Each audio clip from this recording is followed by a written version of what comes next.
সবাইকে শুভ সকাল। এখন বাজে সকাল ৭টা। ঘুমে থেকে উঠছে একটু আগে, উইঠা হচ্ছে বাচ্চাদের টিফিনের জন্য যে চিকেন সেটা বের করে রাখছি। তো এর জন্য চিকেনটা ফ্রিজিং করা থাকে, ওইটা আগে বের করে না রাখলে পরে ভাজা যায় না, এই আর কি। তো চলেন শুরু করি আজকের দিনটা। আজকে যাব আবার হাসপাতালে। এই ২ দিন যাবত আমি হাসপাতালে ঘুরতেছি টেস্ট করার জন্য, এখনো সিরিয়াল পাই নাই। গেছিলাম হচ্ছে ন্যাশনাল ল্যাবরেটরি, ওইখানে হচ্ছে সরকারি হাসপাতাল, মানে খরচ একটু কম হয় আর কি। কিন্তু এত ভিড়, মানে আমি আসলে কল্পনার বাইরে ছিল যে এত ভিড় থাকে। ২ দিন আমি ঘুরছি, সিরিয়াল পাই নাই। একদিন গেছিলাম ১০টার সময়, সেই দিন আমার সিরিয়াল পড়ছিল হচ্ছে ৪৩৫। তারপরের দিনে গেছি সকাল ৮টার সময়, সেই দিন আমার সিরিয়াল পড়ছে ৩৮৮। এর মধ্যে আমার ডায়াবেটিসের একটা টেস্ট আছে, আমার ৪-৫টা টেস্ট ছিল। তো সুগারের যে টেস্টটা ছিল ওইটা হচ্ছে সকাল ১১টার আগে করতে না পারলে আর করে না। তো আমি ভাবলাম যে আমি সকাল ৮টার সময় যেও যদি ৩৮৮ সিরিয়ালে পড়ি, তারপরে তো মনে করেন যে তাও ১১টার সময় আমি দিতে পারবো না। তো এর জন্য তখনও দিতে পারি না। তো আজকে যাব, এখনো কাশি যায়নি। তো আজকে যাব হচ্ছে আমার ভাইয়ের হাসপাতালে। ওইটা অবশ্য হাসপাতাল না, ওটা ডায়াগনস্টিক সেন্টার।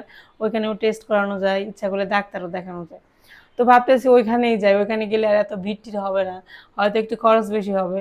ভাবছিলাম একটু খরচ কমের মধ্যে করি, কিন্তু না, সম্ভব না। এত আসলে মানে আমি পুরো অবাক হয়ে গেছি, এত ভিড়।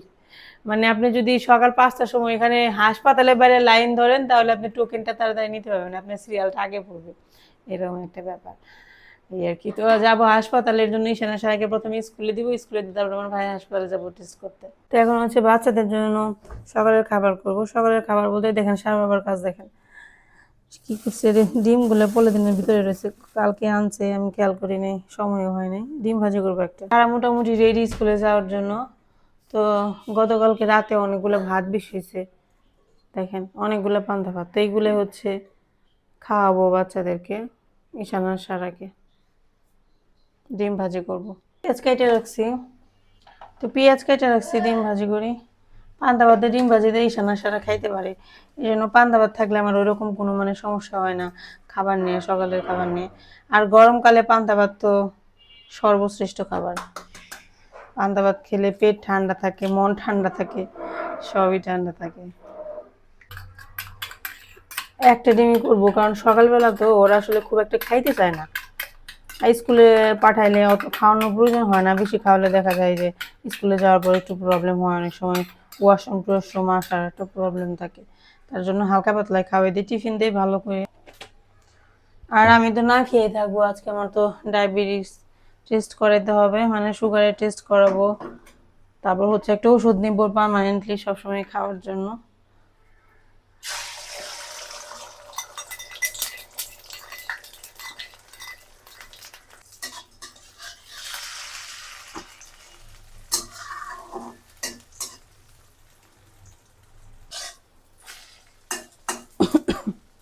দুজনকে ভাগ করে দিয়ে দিব, কারণ এর আগে অনেকবার একটা একটা করে ডিম ভাজি করছি বা সিদ্ধ দিচ্ছি, তারপর দেখা গেছে ওরা খায় নাই। তো এর জন্য ভাবছি আজকে পান্তা ভাত যেহেতু খুব একটা খাইবো না, তাই অর্ধেক অর্ধেক করে দিয়ে দিই। ওদের জন্য টিফিনও করতে হবে আমার। তো টিফিনের জন্য হচ্ছে আমি করব চিকেন ফ্রাই। এই যে দেখেন চিকেন ম্যারিনেট করা থাকে সবসময়, আর এই বক্সের মধ্যে একটু আটা রেখে দিই সবসময়, যাতে চিকেন ফ্রাই করতে গেলে আর কোনো প্রবলেম না হয়। ব্যাস এই যে এইভাবে করে নিব। খুব একটা আটার প্রয়োজন হয় না, জাস্ট উপরে একটা আবরণ দেওয়ার জন্য করি, এইভাবে করলে পরে সুবিধা হয়। আর চিকেন ফ্রাইটা আমি অল্প তেলে করার চেষ্টা করি, খুব একটা তেল ব্যবহার করি না।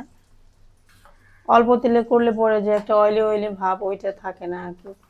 মানে যেভাবে মাছ ভাজি করি অল্প তেলে সুন্দর করে আস্তে আস্তে উল্টে উল্টে, সেইভাবেই করি আর কি চিকেনটা ভাজি। একটু হালকা বরফ রয়ে গেছে, এই জন্য হালকা আছে আস্তে আস্তে করতে থাকি। বাসায় যদি বার্গারের ব্রেড থাকতো তাহলে ওদেরকে বার্গার বানিয়ে দিতাম, কিন্তু বাসায় তো নাই। আপাতত যা আছে এটা দিয়ে দিই আর কি। চিকেনটা দিই কেন, কারণ হচ্ছে যে ও আসলে চিকেনটা বাচ্চারা পছন্দ করে, আর খাওয়াও ভালো বাচ্চাদের জন্য। রাত্রে কতগুলো থালা বাটি ধুয়ে রাখা হয়েছে দেখছেন, ঝুড়ি পুরো ভর্তি। এখন এটাকে খালি করতে হবে আমার।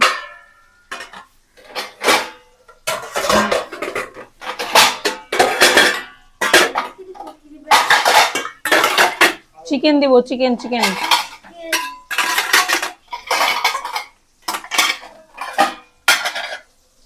আগে এগুলো গুছিয়ে আসি। তিনি গেছিল সকালবেলা হাঁটতে। কি কি আনছো এত খুশি কে? ও তুমিও ভিডিও বানাইতেছ? এই যে সাথে কি আনছো আবার? পেয়ারা, ঈশান বাবার পছন্দের ফল। পেয়ারাটা তো দেখে মনে হচ্ছে কিনে আনো না, গাছ থেকে পেড়ে আনছো। এত সুন্দর পেয়ারা। পেয়ারা সবসময় থাকে, কয়েকদিন যাবত আসলে পেয়ারা আনা হয় না। ও চাই না কিন্তু, এর জন্য আনা হয় না। কালকে কলা আনা হয়েছে, মালটা আনা হয়েছে, কিন্তু পেয়ারাটা আনা হয়নি। ও আঙ্গুর তো কালকে খেয়ে ফেলেছে। লেবু তো চলো দাদারা ওদের স্কুলে দিয়ে চলো, হাসপাতালে যাবো আমি আজকে। সারামণি তুমি ই করো, স্কার্টটা পরে তুমি মুজারা পরে ফেলাও। পরে তুমি মুজা পরো না, তারপর তোমার এমনি যাওয়া লাগে। আজকে সারামণির পরীক্ষার খাতা দিব, এর জন্য সারামণি একটু টেনশনের মধ্যে আছে নাকি। কিন্তু চিকেন ফ্রাই করতেছে তোমার টিফিনে, তার জন্য তুমি অনেক খুশি হওয়ার কথা না? তুমি কি খুশি? হ্যাঁ, এই যে ছোট দুটো তোমার। সকালবেলা উঠেই মনে করেন যে অনেকগুলো থালাবাটি থাকে জমা রাতের, সারা রাত ভরে সব শুকায়, তারপর সকাল হলে সব গুছায়, নইলে আবার সারাদিন আবার ধুইতে হবে। এগুলো না গুছাইলে দেখা যায় যে আর ই করতে পারি না, থালাবাটি ধুয়ে রাখতে পারি না।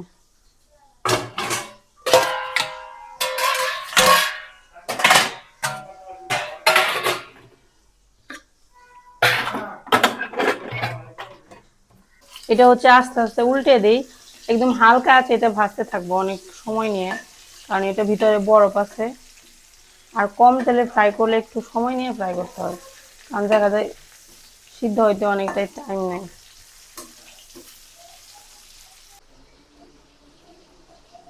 এই তো সারামনের টিফিন প্রায় রেডি। ভাবলাম জলের বোতলগুলো ধুইয়ে তারপরে ব্যাগে দিয়ে দিই, কয়েকদিন ধরে ধোয়া হয় না। ঈশান বাবু সকালবেলা ওটা খুবই বিরক্ত করে স্কুলে যাওয়া নিয়ে। কি হয়েছে ঈশানের? আরে মেয়ে সকালবেলা ওটা ই করো না, বুঝিয়ে দাও, বুঝে গেলে শুনবো সব। এই তো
তো সকালবেলা মোটামুটি অনেক কাজকর্ম করলাম, বাচ্চাদেরকে আগে স্কুলে পাঠালাম, ঈশানা সারাকে। এখন হচ্ছে যাব হাসপাতালে।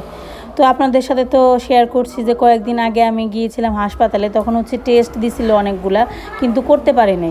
2 দিন হচ্ছে ন্যাশনাল ল্যাবরেটরিতে ঘুরে আসছি, এত বেশি ভিড়, সিরিয়াল দিয়ে সিরিয়াল পাই নাই, মানে ডায়াবেটিস টেস্টটা করতেই পারে না, এত বেশি ভিড় ছিল। পরে সিদ্ধান্ত নিলাম যাক এত ঘোরাঘুরি না করে এইবার কৃষ্ণর হাসপাতালে যাই, কারণ কৃষ্ণ যে হাসপাতালে চাকরি করে ওটা হচ্ছে অবশ্যই এটা হাসপাতাল না, ওটা হচ্ছে ডায়াগনস্টিক সেন্টার। যাই হোক, এখানে হচ্ছে ও বললো যে এখানে ভিড় থাকে না, যেহেতু নতুন হয়েছে, রুগী খুবই কম, যার কারণে খুবই আরামে আর কি করা যাইব। তার ভাবলাম যে ঠিক আছে এখানেই আসি আর কি, কিন্তু এখানে একটু খরচ বেশি। আমার ভাই এখানে জব করে, এর জন্য ডিসকাউন্ট দিছে আর কি, স্টাফদের টাকা ডিসকাউন্ট থাকে, তো এর জন্য আসলাম, ভাবলাম ডিসকাউন্ট একটু আরামে করে যাই আর কি। তো আসার পর ব্লাড দিলাম, ইউরিন টেস্ট ছিল, এরপর হচ্ছে সুগারের যে টেস্ট সেইটাও আছে। তো খাওয়ার আগে একবার দিয়েছি, তারপর এখানে খাবার খাইতেছি। এখানে হাসপাতালের ক্যান্টিন আছে, এখানে এই যে পরোটা, ডিম ভাজা আর হচ্ছে একটা সবজি নিছি। তো শুধুমাত্র আমি খাইছি, কারণ টেস্টটা তো আমি করছি, সার বাবা বাসায় থেকে খেয়ে আসছিল। করার ইচ্ছা ছিল যে ডায়াবেটিস টেস্টটা সেও করবে, কিন্তু সে খেয়ে ফেলছে। যাই হোক, তারপর এই যে আমি খাওয়ার পর 2 ঘন্টা এখানে বসেছিলাম, কারণ 2 ঘন্টা পর দিতে হয় আবার আর কি, ব্লাড দিতে হয়। তো এর জন্য 2 ঘন্টা বসেছিলাম হাসপাতালেই, বসে বসে মোবাইল চাপাচাপি করছি। তো আপনাদের একটু হালকা পাতলা দেখাইলাম, ওইভাবে তো আসলে ক্যামেরা করা যায় না হাসপাতালের ভিতরে, ওইটা তো আসলে পারমিশন দিবে না। তো আমি লুকে লুকে একটু একটু করছি আর কি। তারপর বাসায় চলে আসছি, আস্তে আস্তে আমার বাচ্চা 12:30। হাসপাতাল থেকে আমি সারাকে আনতে গিয়েছিলাম স্কুল থেকে, তারপর বাসায় আসছি। সারা বাবাকে বলছিলাম যে তুমি আসার সময় একটা মুরগি নিয়ে আসো আজকে, তাহলে মুরগি রান্না করি, তাহলে বাচ্চাদের জন্য কোনো ঝামেলা হবে না, আর রান্না বান্নাও তাড়াতাড়ি হয়ে যাবে। তো বাসায় আস্তে আস্তে 12:30 বেজে গেছে। তারপর সবজি কাটাকুটি করতে করতে আমার প্রায় 1টা বেজে গেছে। আজকে দেরি হয়েছে রান্না বান্না করতে। আজকে রান্না করব হচ্ছে মাংসের তরকারি, আর হচ্ছে এই যে ছোটো ছোটো ডাটা দেখেন, এই ডাটা দিয়ে ট্যাংরা মাছ দিয়ে একটা চচ্চড়ি রান্না করব মাখো মাখো করে। তো ট্যাংরা মাছটা প্রথমে ভেজে নিব, মাংস কাইটে ধুয়ে নিছি, মশলা তো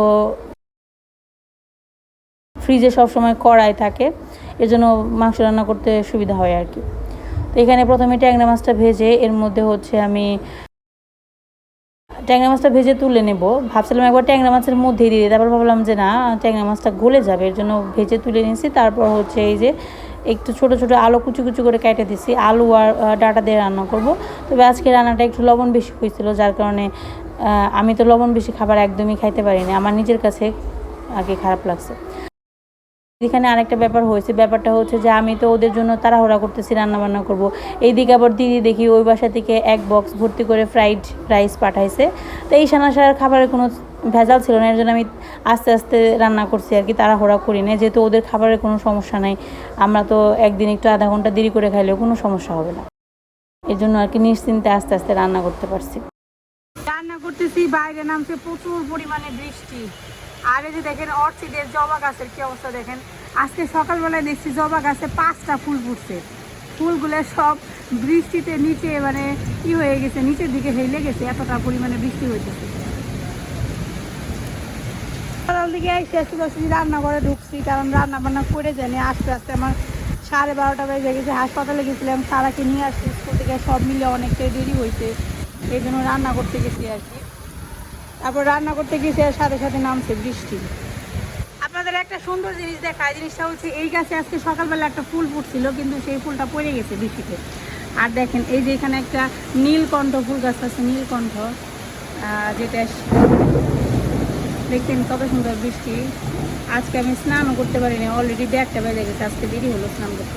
একটা নতুন গাছে নতুন ফুল আসছে, এই ফুলটা আজকে পূজায় দিব আমি, অবশ্যই মহাদেবকে দিব, কারণ মহাদেবের প্রিয় ফুল মনে হয় নীলকণ্ঠ। আমি ঠিক জানি না, আমি শুনছিলাম আর কি যে নীলকণ্ঠ নাকি মহাদেবের দিতে হয়। তো যাই হোক, ভালো হয়েছে, একটা ফুল ফুটছে। যাকে মেঘের শব্দ শুনে তো বুঝতে পারতেছেন কি পরিমাণ বৃষ্টি হইতেছে।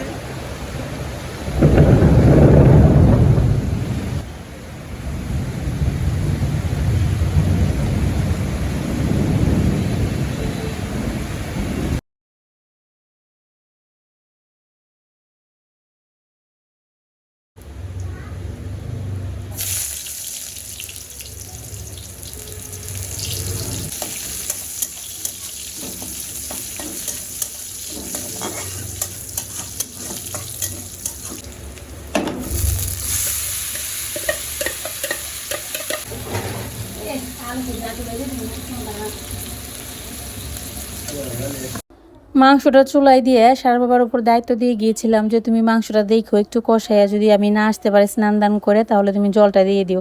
তো আমি স্নান দান করে আসলাম, আসার পর আবার দেখি আজকে পূজা করা হয় না, কারণ সকালবেলায় গিয়েছিলাম হচ্ছে হাসপাতালে, ওইখান থেকে আসবো রান্না বান্না করছি, আর আমি তো পূজাটা করি, এর জন্য আমি স্নান দান করে আবার পূজা করতে গিয়েছিলাম। তো এখানে সারা বাবাকে বললাম যে ঠিক আছে, তুমি একটু গরম মশলা দিয়ে খালি লবণটা টেস্ট করো, তারপর নামিয়ে ফেলো। তো মোটামুটি অর্ধেক রান্নাটা সারা বাবাই করছে, আমি পূজা টুজা করে তারপর আর কি সবাই মিলে একসাথে খাওয়া দাওয়া করছি। তো আজকের দিনটা খুবই ব্যস্ততার মধ্যে কাটছে। তো হাসপাতালে তো গেছিলাম, আপনাদের সাথে শেয়ার করছি আমার ভাই কোন জায়গায় জব করে। তো হাসপাতালটা সুন্দর মতো দেখাইতে পারি না, ওভাবে ভিডিও করাটা তো এলাও না। হাসপাতালটা খুবই সুন্দর, খুবই পরিষ্কার পরিচ্ছন্ন। যেহেতু বেসরকারি হাসপাতাল, এর জন্য সার্ভিস থেকে শুরু করে বলতে পারেন যে পরিষ্কার পরিচ্ছন্ন দিক থেকে 100-এ 100, খুবই সুন্দর। যাই হোক, তো আপনারা চাইলে ওখানে যাইতে পারেন, ওইটা হচ্ছে শেওড়াপাড়ায়। তো আজকে ভিডিওটা এই পর্যন্তই। আপনারা সবাই ভালো থাকবেন। আজকে তেমন আর কিছু ভিডিও করা হয় নাই, কারণ অনেক বেশি পরিশ্রম হয়েছে তো আজকে, এর জন্য আর রান্না করার পর আর ভিডিও করি নাই। তো সবাই ভালো থাকেন, সুস্থ থাকেন। ধন্যবাদ সবাইকে। দেখা হবে আরেকটা নতুন ভিডিওতে। টাটা সবাইকে। আর আজকে মাংসের তরকারিটা কিন্তু খারাপ হয় নাই। আমি থাকলে আরেকটু মশলা টশলা টেস্ট করতাম, মানে দেখতাম কোনো কিছু কম হয়েছে কিনা। সে তো যেত ছেলে মানুষ, যাই রান্না করছে। মানে বিপদের সময় যতটুকু হেল্পই কেউ করে না কে, সে যেই হোক, সেটা খুবই কাজে লাগে। যাই হোক, যেমনই করছে সেটা তো খেতে পারছি। তো এই পর্যন্তই আর কি। তো ভালো থাকবেন সবাই।